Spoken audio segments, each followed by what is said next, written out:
Last time we said that so if we have lambda I through lambda r and we know their distinct eigenvalues and vi through vr are corresponding eigenvectors, then these v's are linearly independent. Oops. So we can do a proof, which it will be the first time seeing the proof by induction. Right, okay, interesting. Right, so basically we have a base step.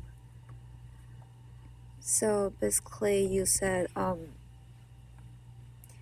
in this case, if we just have one eigenvector lambda 1 and one eigenvector v1 corresponding to the only eigenvalue lambda 1. So the set of v1 will be linearly independent because we know all the vi's does not equal to 0. So alpha v1, when alpha 1 v1 equal to 0, then that means alpha 1 equals to 0. So that's linearly independent. Because v1 does not equal to 0. Okay, and now we have the inductive step.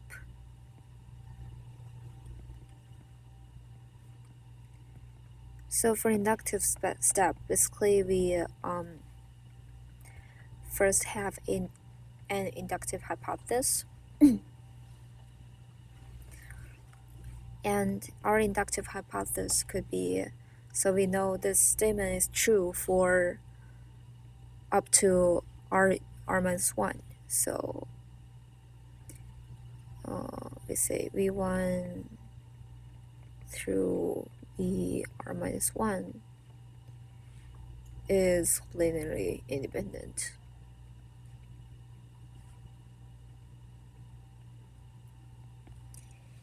And now we prove it's true for VR. Okay. So now we let v1 through VR be the eigenvectors for lambda 1 through lambda r. Okay. Now let's assume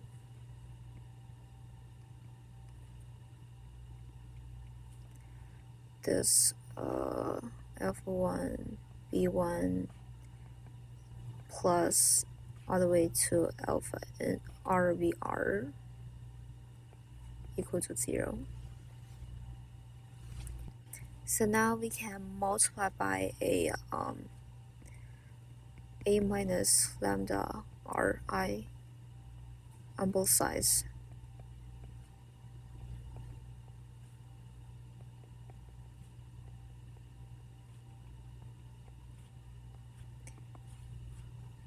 And on the right, it will be still equal to 0. Distribute this to each term. So we will get, like, this is the first term, but then we can further distribute the what's inside the parenthesis.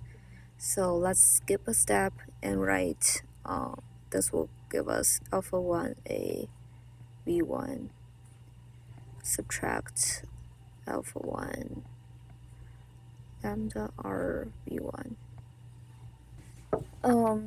So similarly for other parts, plus alpha plus all the way to alpha r a v r minus alpha r lambda r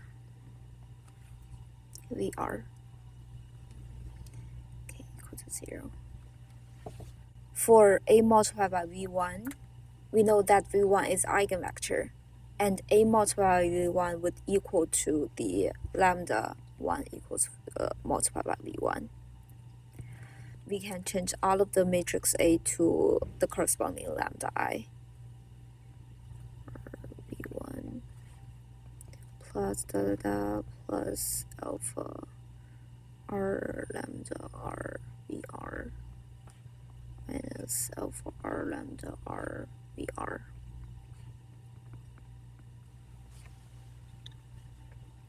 Okay, now we see that our last two terms, they can be subtract to 0. And what do we have in the front are, we can take a lambda 1 out, and then what we have is lambda 1 multiplied by, subtract lambda r v1 plus all the way to lambda r minus 1, lambda 1 subtract lambda r minus 1, v r minus 1 equal to 0. And now, since we know that all of the v1 through vr minus 1, they are linearly independent. So then, if the whole thing equal to the 0th vector, that means all of the coefficients should be 0. Okay, and now we know that lambda i's are distinct. So that means lambda I minus lambda r cannot be 0. And all the way to, oh, this is like lambda r minus 1 minus lambda r. So all of these cannot be 0.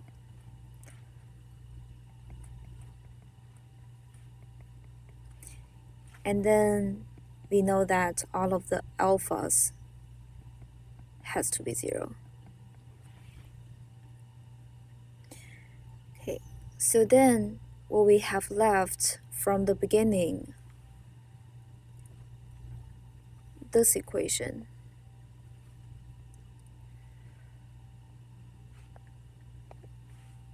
would become let me use green, would become 0 plus alpha r vr equal to the 0th vector, 0 vector. Since the vr is not the 0 vector, so that means lambda alpha r has to be 0. Alright, and now if we have this equation, everything equals to 0, and we know all of the alphas has to be 0, then that means it is linearly independent.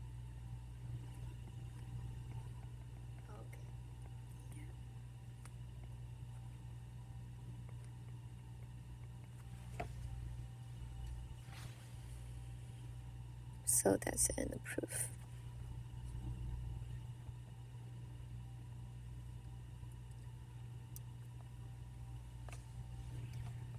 Okay, and now we introduce the direct sum of the subspace.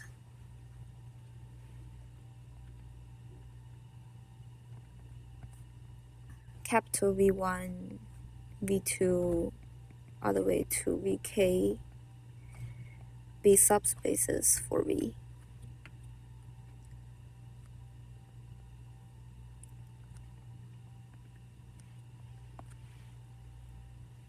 Where V is a vector space. And we say the subspaces are linearly independent if we have V1 plus V2 plus all the way to Vk equal to 0, where Vi belongs to the capital Vi equals V2 equals 0.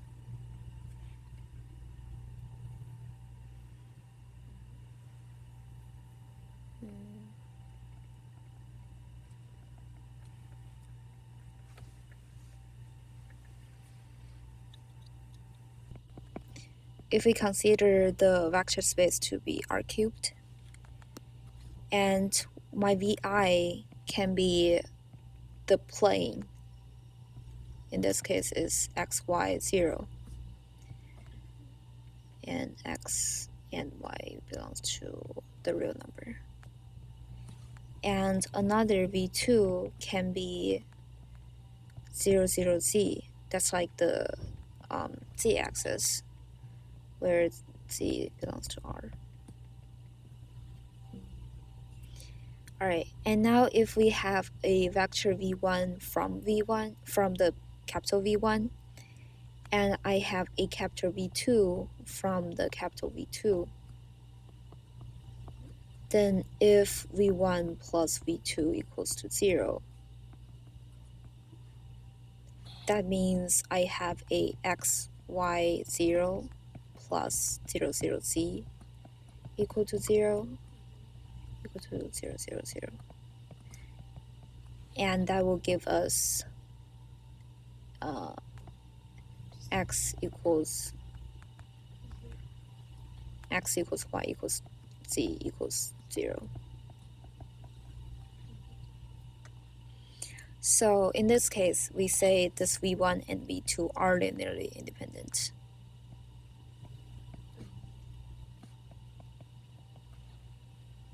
That's for linearly independent, and we are going to introduce the spanning subspace.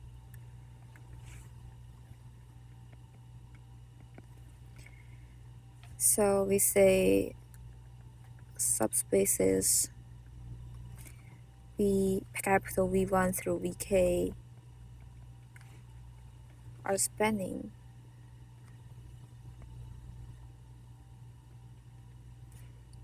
if for every V belongs to V, the capital V, without any subscriptions,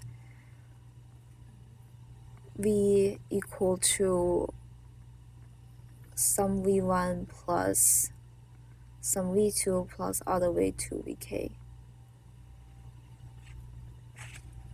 for V1, Vi belongs to capital Vi. Okay. So then similarly, for example, in R3,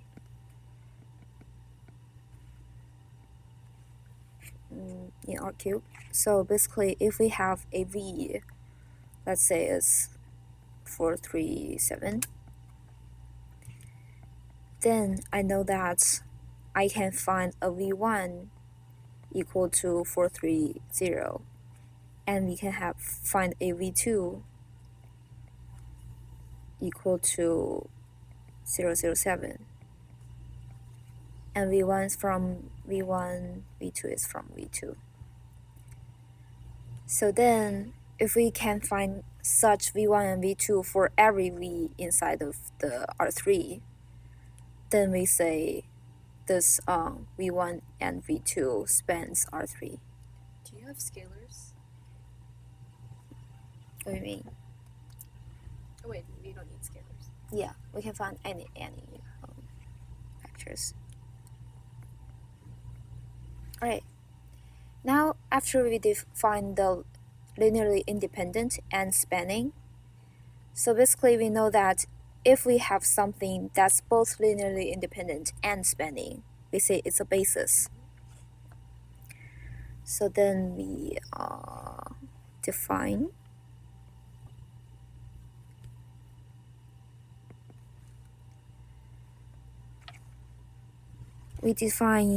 direct sum. So we say V is a direct sum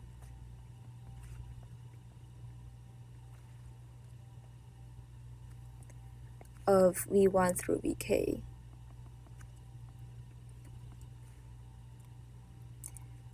written as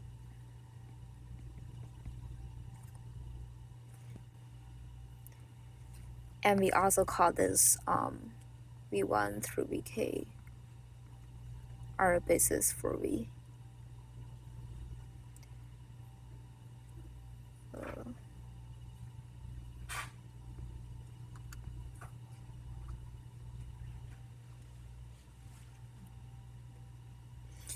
So same example. This R3 would equal to our defined V1 direct sum with V2.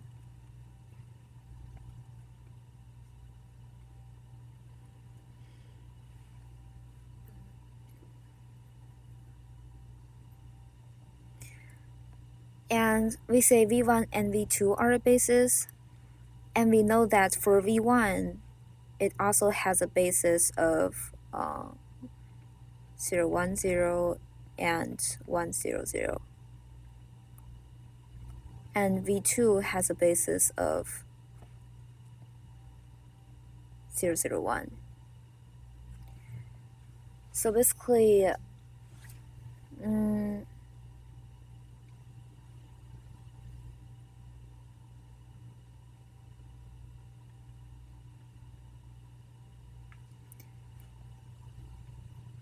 if the subspaces have bases and like the union of the bases of the subspaces can be a basis for R cubed.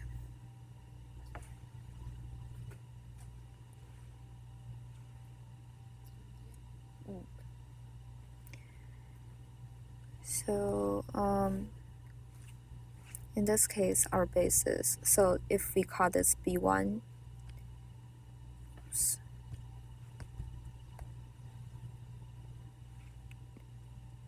B1, this is B2, then a basis for R3 can be B1 union B2.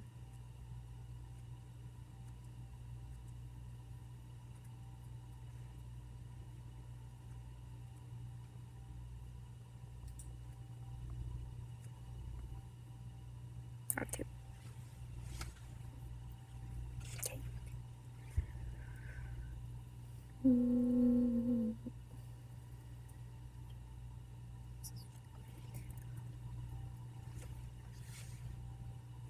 So theorem, if E1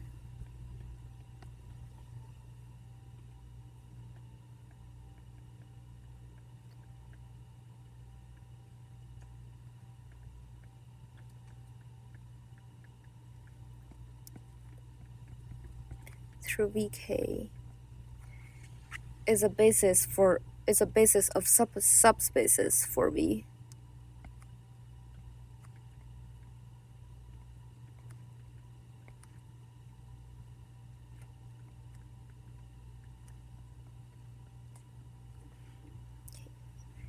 And each subspaces has a basis of vectors Bi.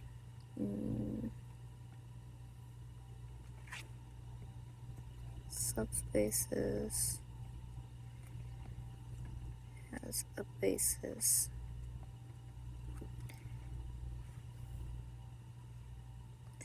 Each subspaces Vi.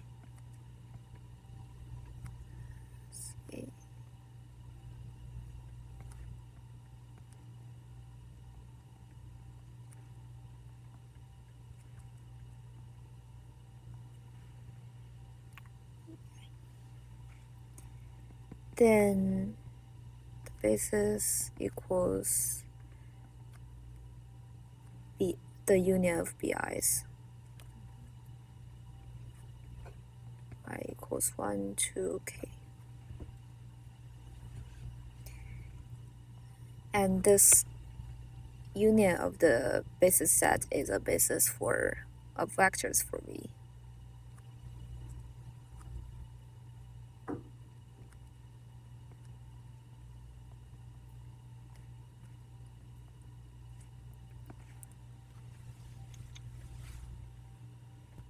So we have a theorem that we already talked about. That is, if we have a diagonalizable transformation from V to V,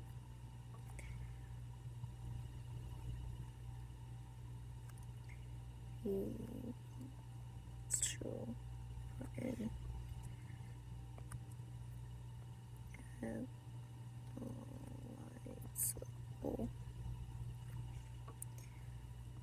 Then for all eigenvalues of A, so A is where A V equals T V.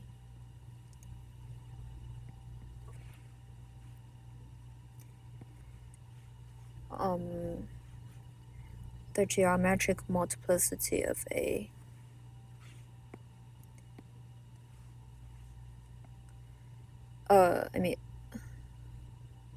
of lambda equals the algebraic multiplicity of lambda.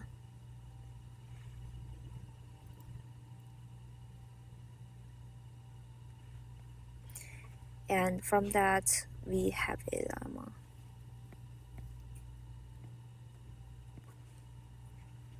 So say let A is a transformation from V to V. Be linear with eigenvalues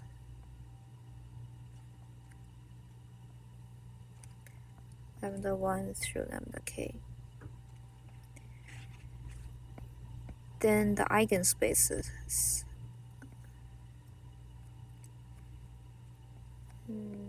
the eigen.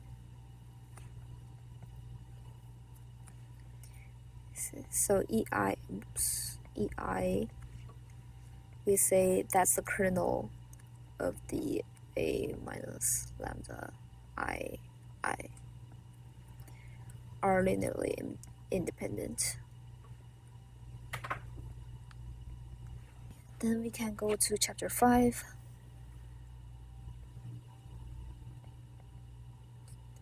Where we introduce the inner product space. So 5.1 inner product spaces. Okay, we'll have a definition, say the standard inner product.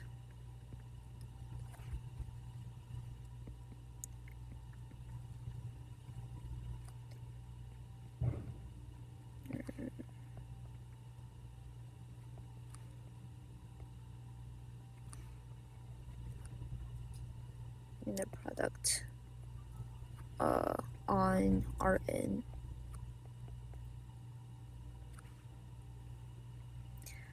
So in Rn, the standard inner product, we also call it the dot product. Only in R. We only talk about Rn. But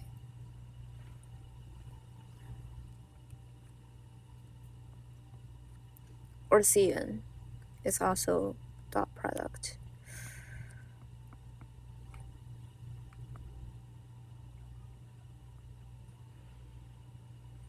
So the inner product or dot product of two vectors x equals x1 all the way through xn, let's say, and y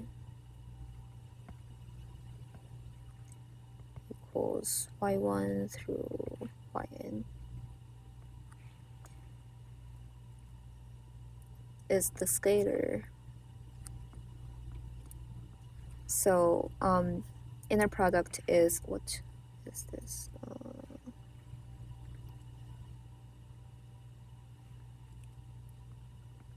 Is a map from the vector space to a scalar. And we compute it as x1 y1 plus x2 y2 plus all the way to xn yn. The inner product of x and y, if we are given two column vectors, then it will be equal to the transpose of x, so make it a row vector, and then do the matrix multiplication with y. Okay.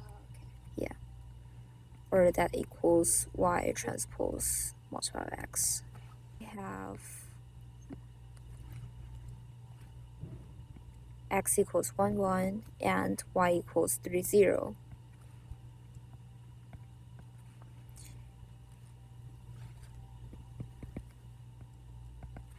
Then I can draw them on a diagram. So x is 1, 1, this.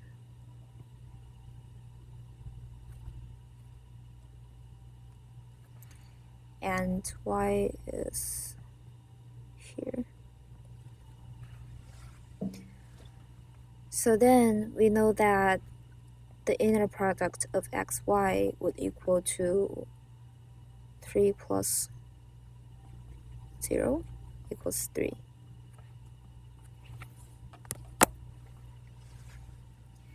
And if we observe this diagram, that actually equals the area. Yes.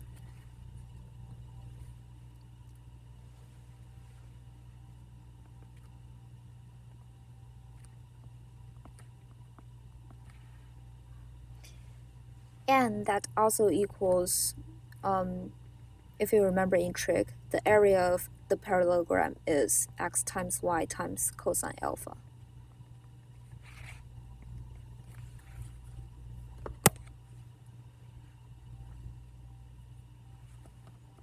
But that's the length of x and the length of y. So we define the length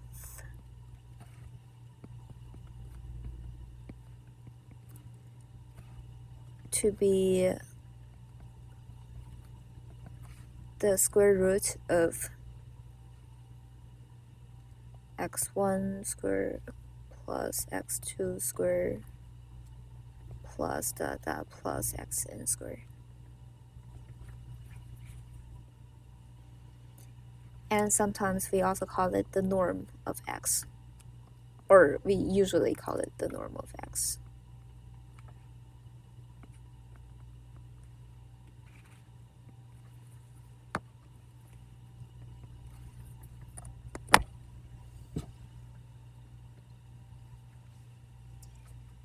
And we can see that the length of x, if you're doing the squares, it's very similar to like x1, y1, but instead of y1, we're doing x1. So there is another way to write the norm of x, and that's the norm of x would equal to the inner product of x and itself.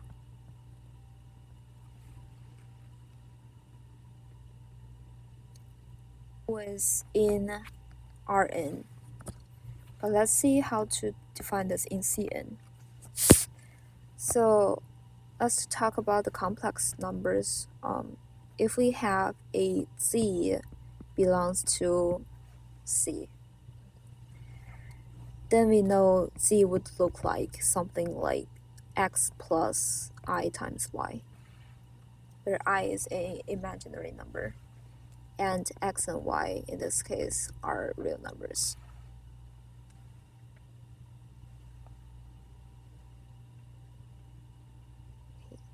Now we define the length of z, or the norm of z, to be square root of x squared plus y squared.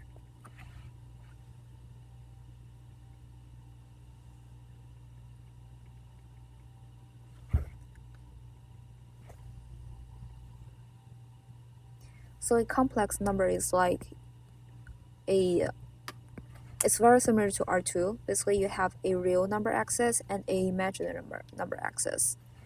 So on the real number axis, we have the length of x, and on the imaginary number axis, we have the length to be y. So then our z is like a vector of their a sum of these two directions. Okay, And just a reminder, a complex conjugate, we write it as Z bar is X minus IY.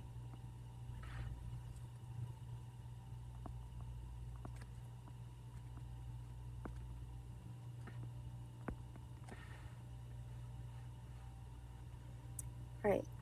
So this is in C. Now in Cn, if we have similarly a vector Z belongs to C to nth power, Z vector, then our Z vector would look like a complex number Z1 through a complex number Cn. And that would be equal to x1 plus iy1 all the way to xn plus iyn.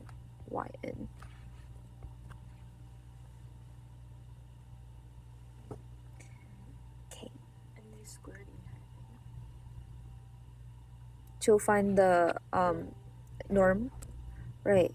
So the inner product of z would equal to something look like x1 squared plus y1 squared plus x2 squared plus y2 squared, like that.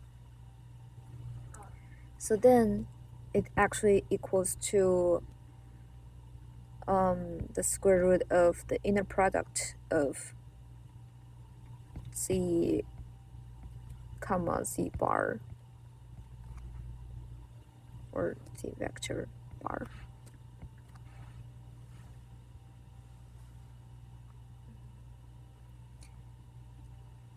Because z times z inner product with z bar, z vector bar equals to z times z1 times z bar plus z2 times z2 bar plus that. And we know that, for example, the first term would equal to x1 plus iy1 times x2, I mean x1 times minus iy1. And then we can use the formula of the difference of a square, and that's x cubed, I mean x squared minus I squared y1 squared. And I squared by definition is -1. So this is plus, right? And we can take a look at in the Cn, then the inner product with of vector z and vector w would equal to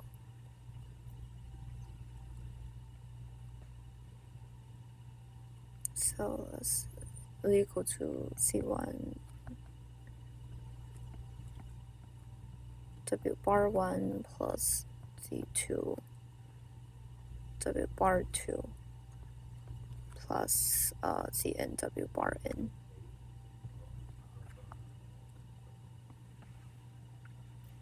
Okay. And then that means in general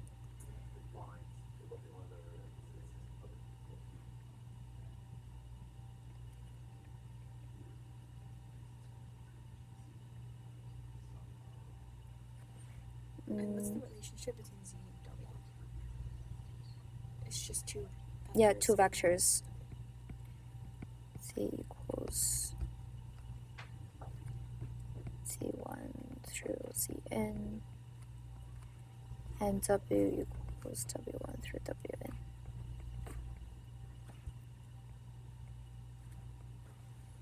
Okay. So before we rewrite this to something else, let's introduce the notation. We define the Hermitian adjoint.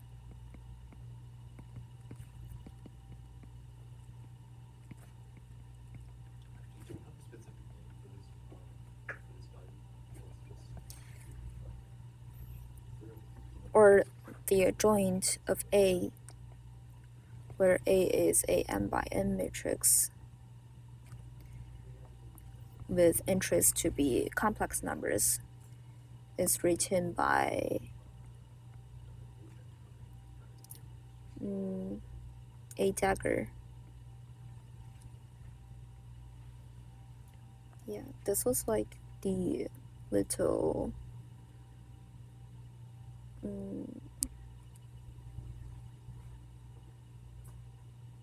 like yeah, that symbol.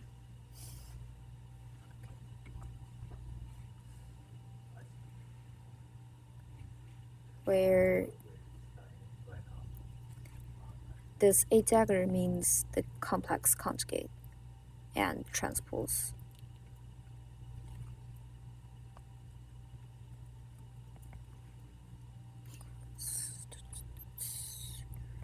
So conjugate and transpose, or transpose and then conjugate. So that basically means if we have a matrix A, example equals 1 I 1 minus I 2, then a dagger would equal to 1 plus I negative I 2. Good. Right. So actually in quantum, there is a kind of matrices widely used called the Hermitian matrix. And the Hermitian matrix are the matrix that the original matrix equals the conjugate transpose. So, for example,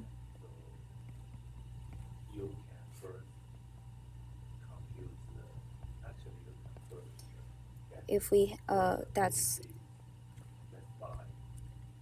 A equals a dagger. So that example could be A equals 1 to 1 minus I 1 plus I. So then we know when we do a dagger, the diagonal would preserve, and then 1 minus I becomes 1 plus I, but after we transpose it's right here. And similarly 1 minus I here. Using this notation, we can write the inner product of complex vectors to be Z and W is the transpose of T of Z multiplied by the conjugate of W,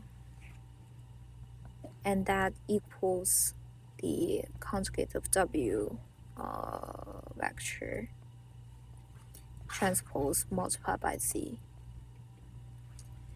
and that equals W dagger multiplied by Z.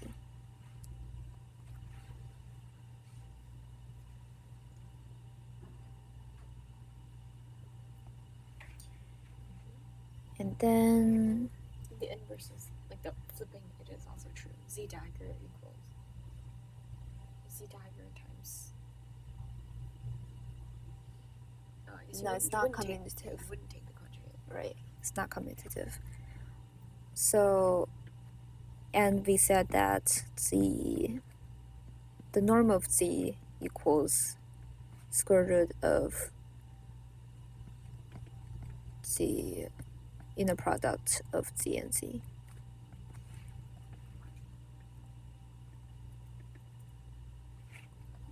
Right, this one we don't have the dagger. My bad. Because when you, don't have the bar, because when you calculate the inner product, it already contains the conjugate. Right.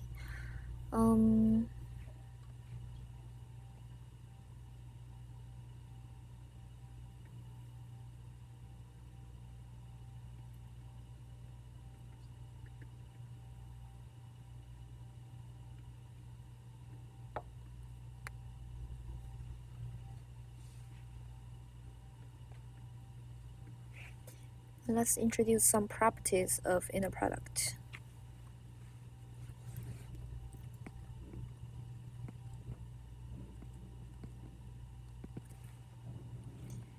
So say P1,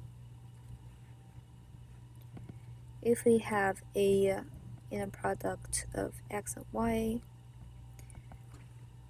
then we know that's y dagger multiplied by x.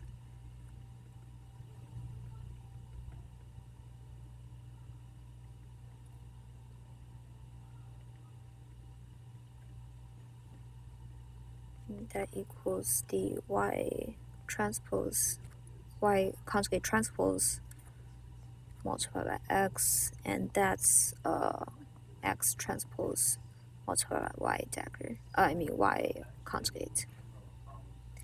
Alright, and let's look at y comma x. So same thing, y comma x equals x dagger multiplied by y, and that would be equal to, in the end, y transpose multiplied by x dagger. X conjugate. Okay. And now, if we take the conjugate here, then the last thing would equal to y transpose dagger, y transpose conjugate multiplied by x. And that's similar here. That equals x transpose multiplied by the conjugate of y. Yep. Okay, so then we conclude that the inner product of xy equals the conjugate of inner product of yx.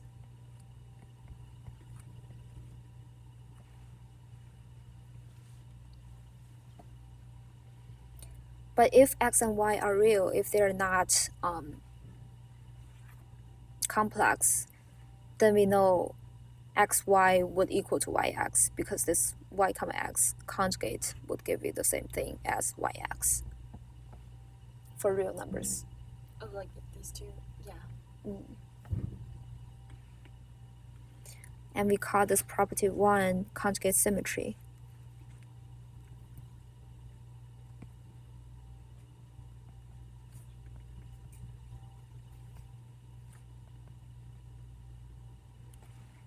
So it's symmetrical if we take the conjugate.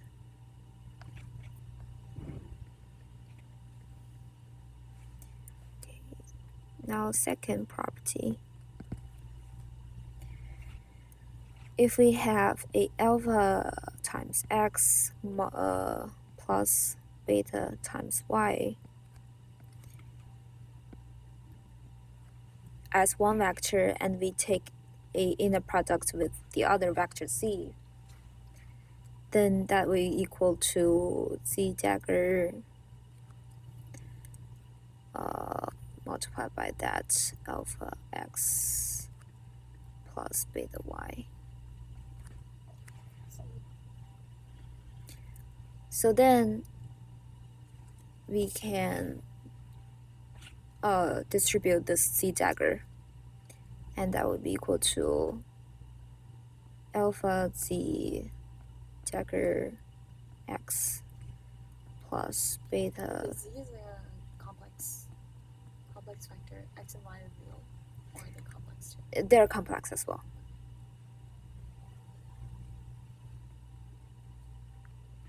Alright. And now we can further rewrite this to, so we have alpha out, we have z dagger multiplied by x.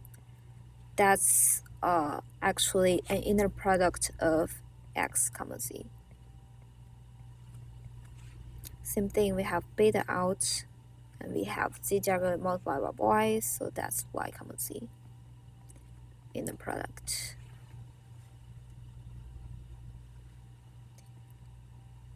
So this property we call it linearity.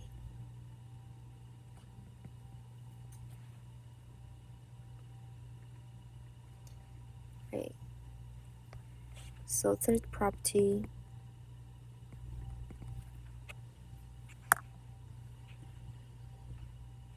if we have a x equals a1 plus ib1 all the way to an plus ibn,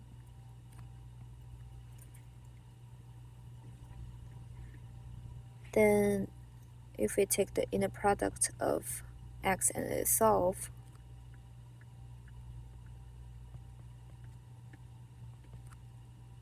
A equals the complex conjugate transpose of x multiplied by x, and that equals a1 squared plus b1 squared plus all the way to an squared plus bn squared. Now we know that all of the a's and b's are real numbers. So this whole thing is non-negative. It's greater than or equal to 0. Because square of a real number is always greater than or equal to 0. Yep. Right. So then we call this property non-negativity.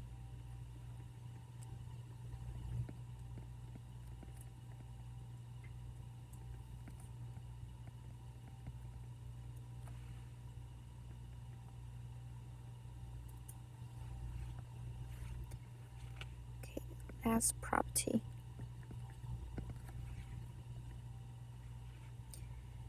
If we have x and inner product of itself equal to 0, then that means our vector x equal to 0 vector. And we call this property non-degeneracy.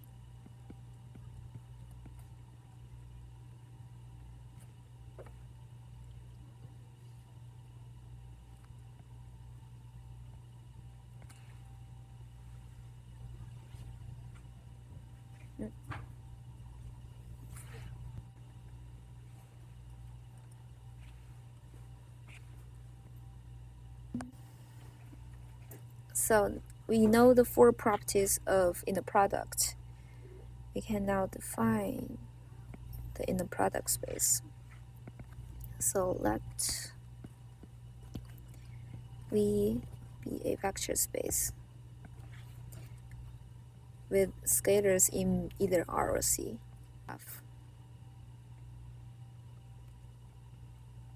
where we say F is the real number space and or the complex number. Okay.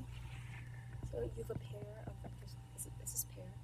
Yeah. A pair of vector spaces such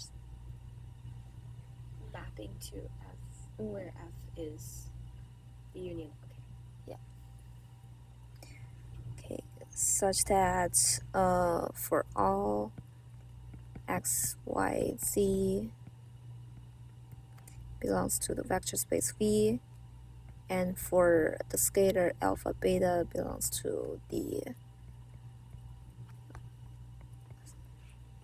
F P1 through P4 holes.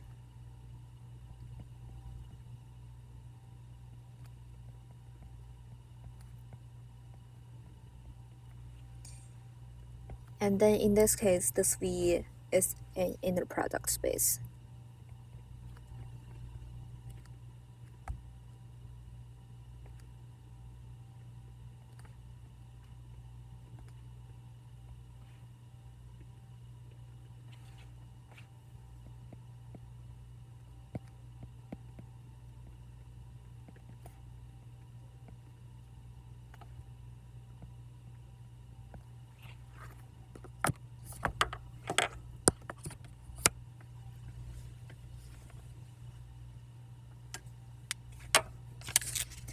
So basically, for a space to be inner product space, it has to be a vector space first.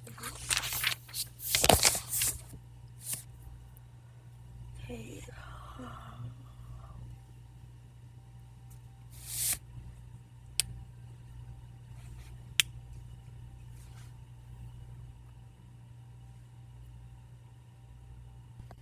right? And we have a lemma.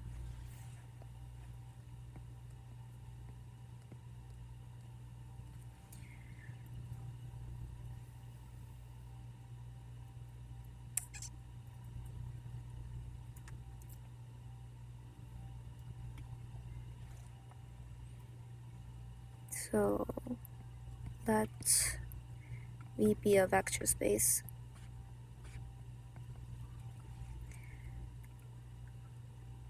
And for a vector x belongs to this vector space. So if we have a inner product of x and y equal to 0 for all y belongs to V. So that means no matter what y we choose, we have such a vector x inner product with y equal to the 0th vector if and only if x is the, yes, great.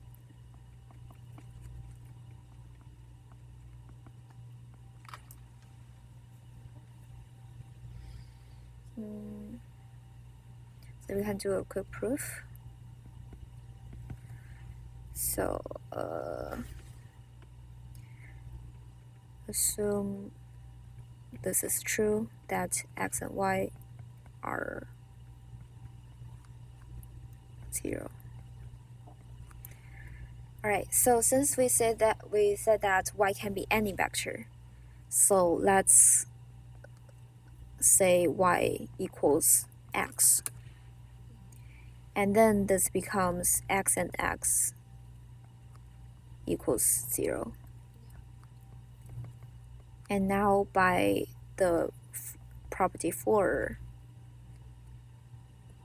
we can, that implies that x is the 0 vector.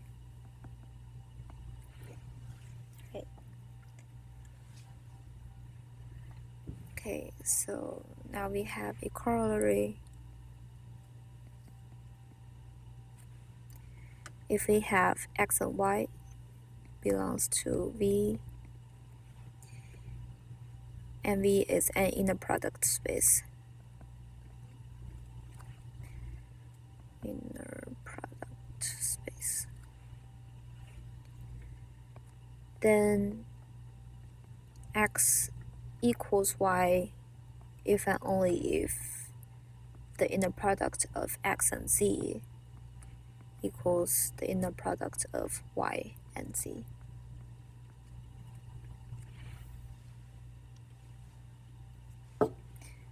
For all z in V. It does not matter what z we choose.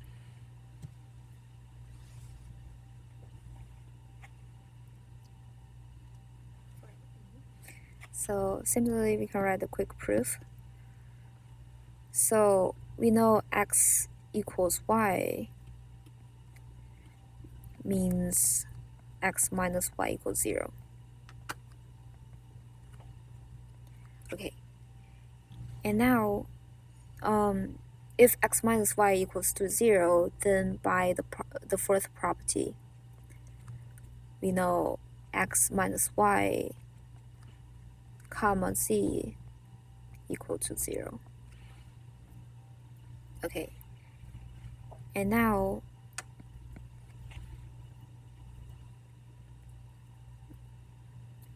by linearity, then that means we can do the inner product of x and z, subtract the inner product of y and z.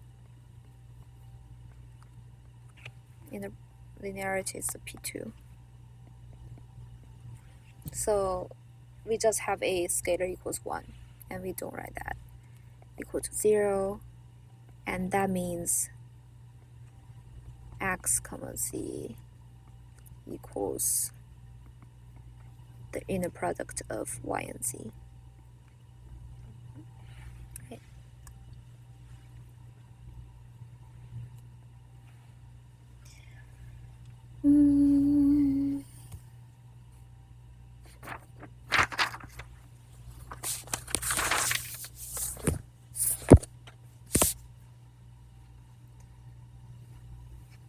Okay, now we define the norm. So, well, we actually already defined the norm, but let's reveal it a bit. So, for a inner product space V, inner product space V, the norm on V is if we have, this is also called the L2 norm. The L. L2. Like, how do you write that? L2 norm.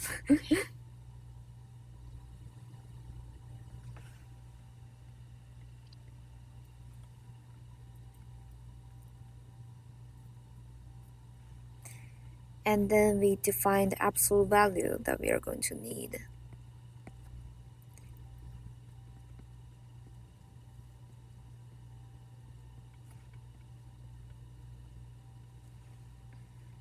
So on R, we already know the absolute value. So if we say we want to find the absolute value of x, then basically means if we have a negative number, then we do negative x. Yep.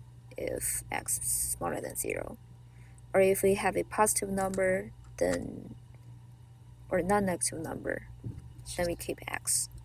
So that one we can actually write it as square root of x squared. Yeah.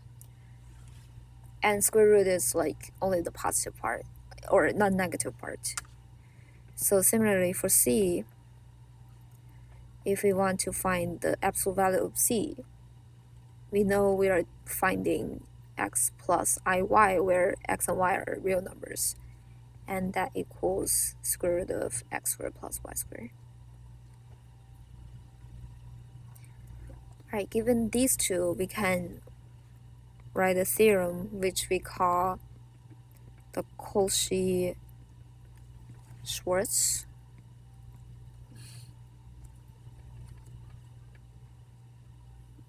Cauchy-Schwarz inequality.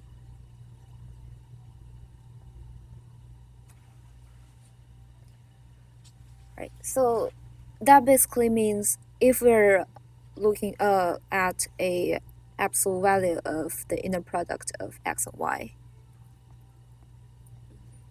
that is smaller than or equal to if we just multiply by the norm of x and the norm of y.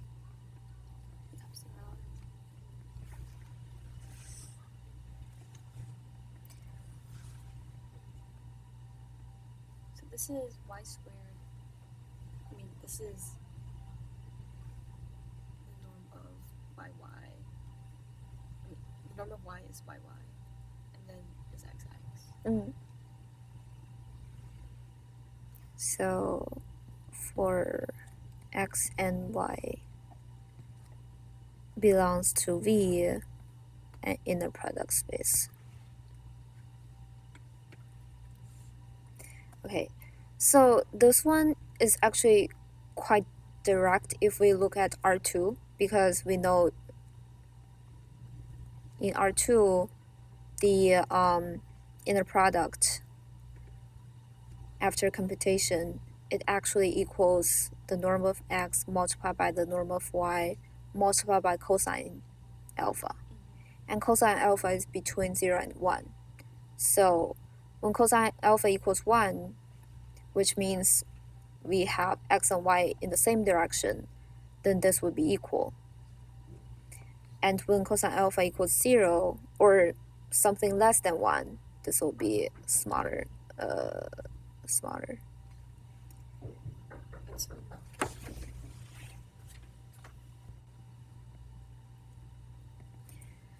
Saying the absolute value of the inner product of x and y equals to the norm, to the product of the norm, if and only if one vector, either x or y, is a multiple of the other.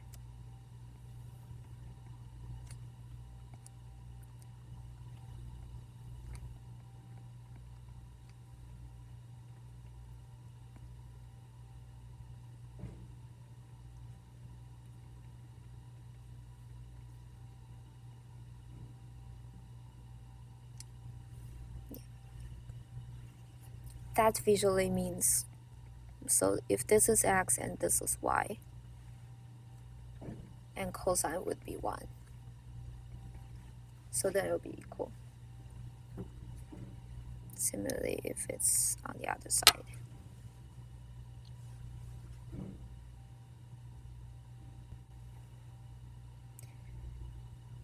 And we also have a theorem on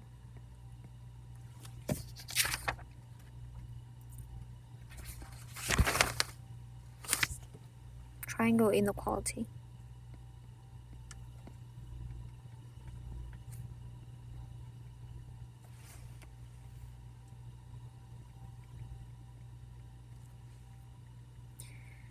So same thing for xy in V. In the product space, we have the, if we add x and y and take the norm of it, that would be smaller than or equal to if we add the norm of two things.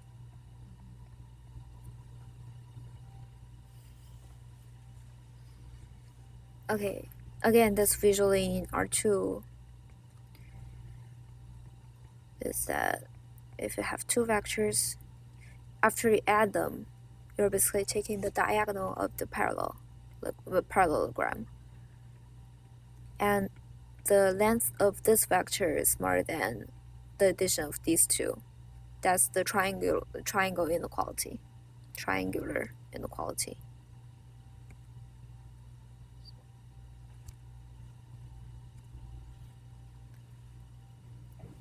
So because the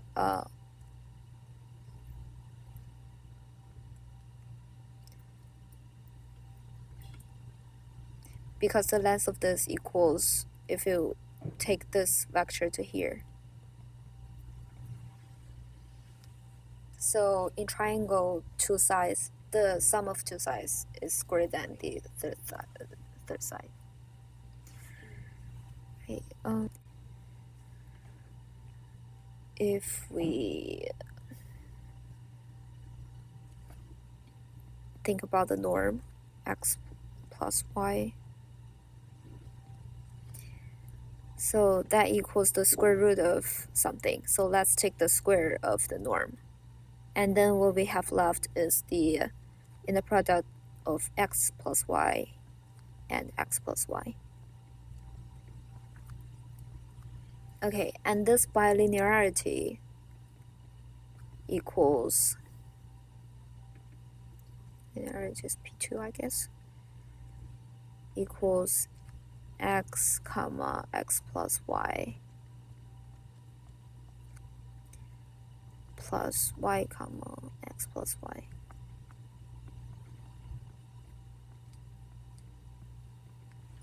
Okay, and then we, again, by linearity, we would get x plus xy plus yx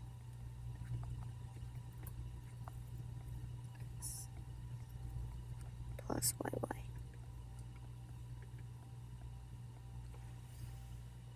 Okay, now these two are the square of norms of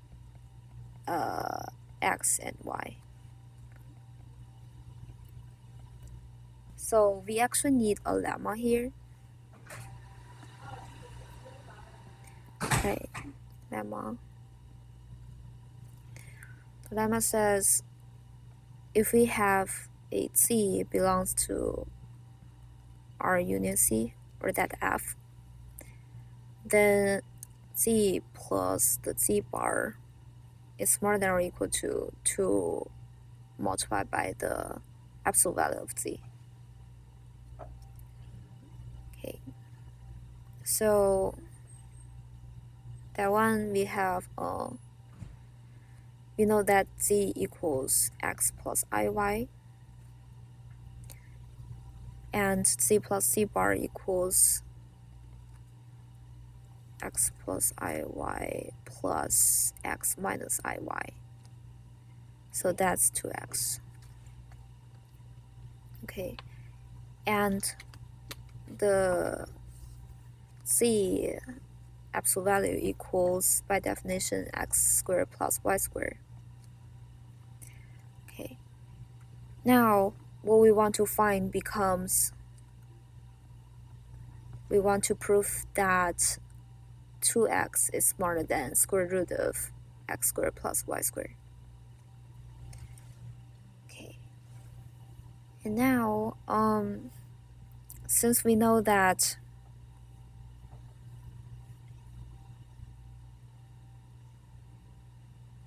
not square root, we have the 2 here.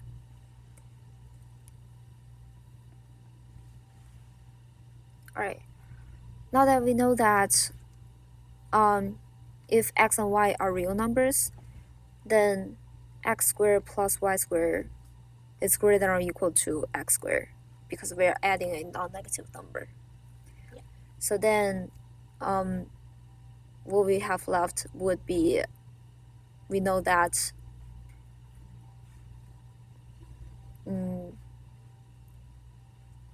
so we can take the 2 out, and what we want to prove is x is smaller than or equal to the square root of x squared and y squared. So then we basically just take the square root of these two. And we know that the square root function is a monotonically increasing function. Yeah. So if x squared is smaller than what's inside, then the square root of that would also equal to, smaller than or equal to that. So now we've proved the lemma. Yeah. Right. Let me.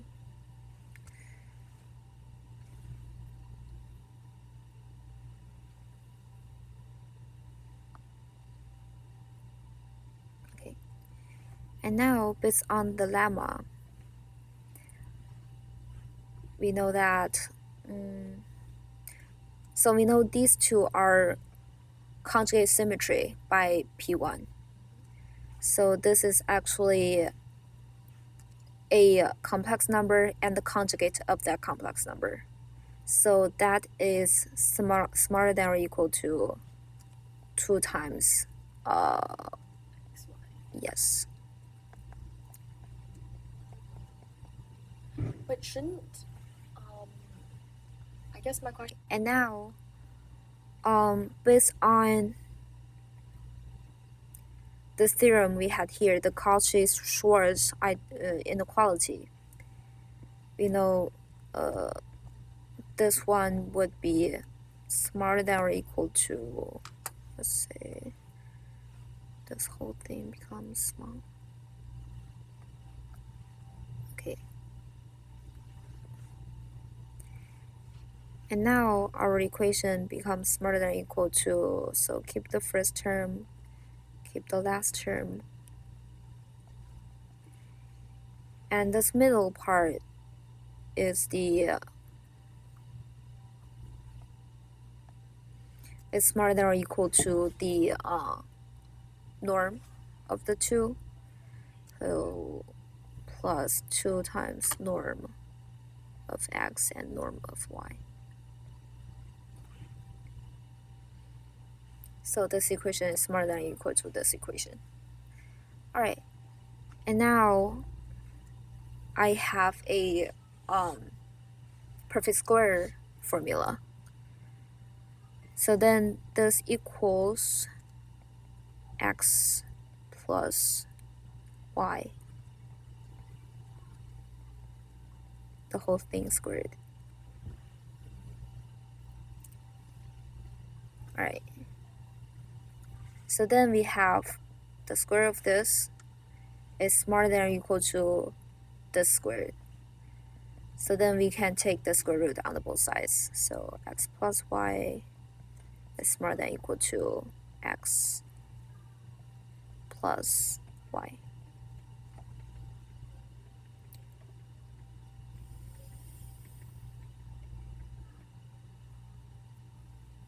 Right.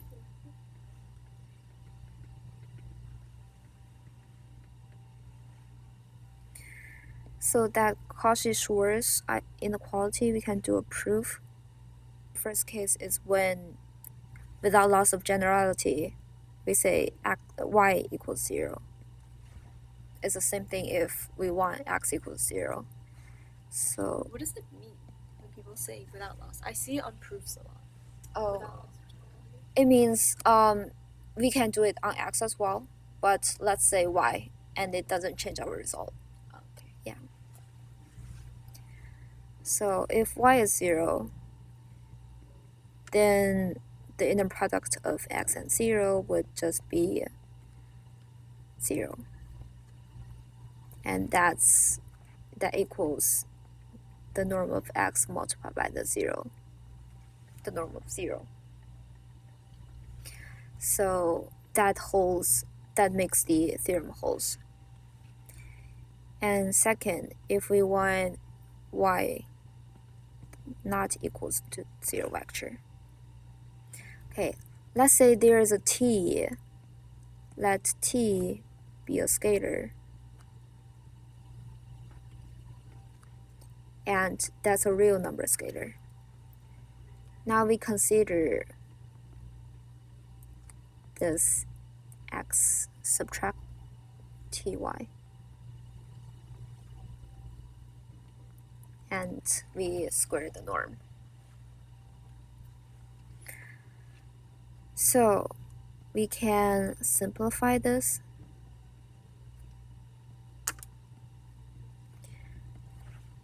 That equals, if we do the inner product of x subtract ty.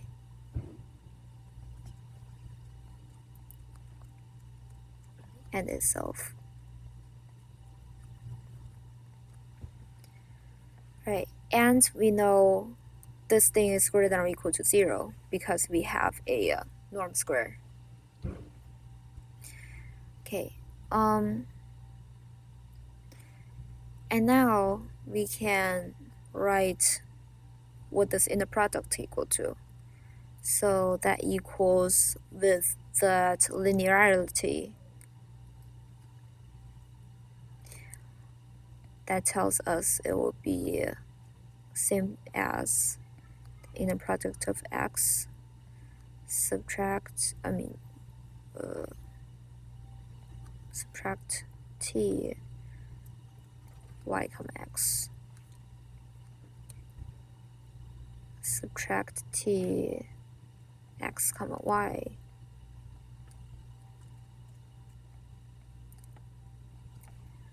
and plus t squared y norm square. Right. So we said t can be a scalar, it belongs to R, and it will look like this. So let's define t. Let t be a scalar, and we want the scalar to be the inner product of x and y divided by the norm of y squared. And we want this y does not equal to, like we know that y does not equal to x, 0. So therefore, our y norm square will not be 0. Right, so then we know we can do the division. Right now, this equation becomes that's x norm square subtract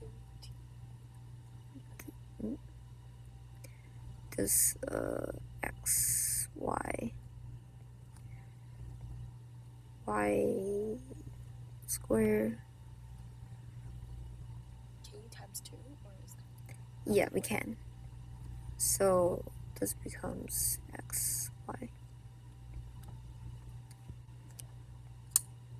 plus t square y square.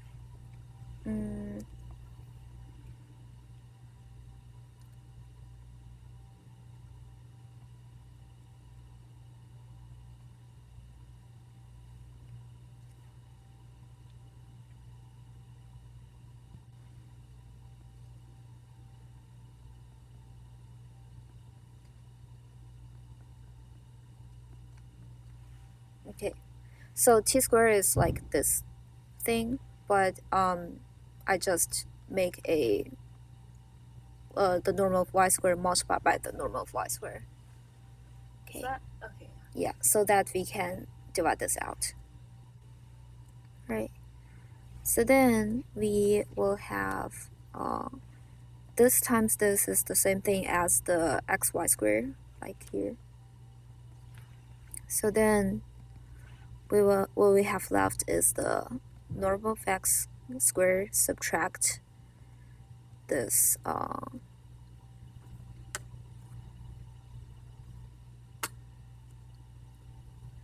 square over y squared.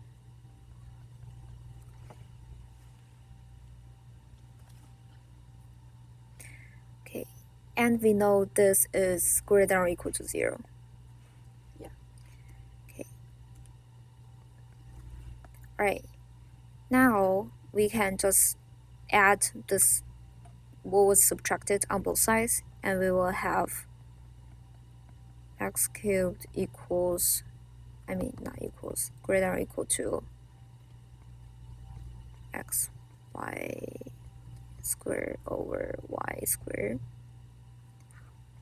All right, and we know that this y norm squared is non-negative, so we can multiply that on both sides without change this sign. Yeah. So this becomes,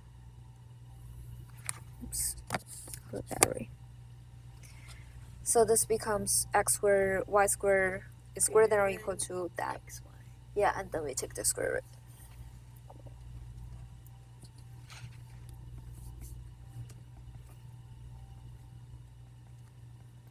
Who comes up with these proofs? Right, it's so smart. Yeah. That taking this t, like considering this equation, I would never think of it. Like just randomly let t equals. Mm.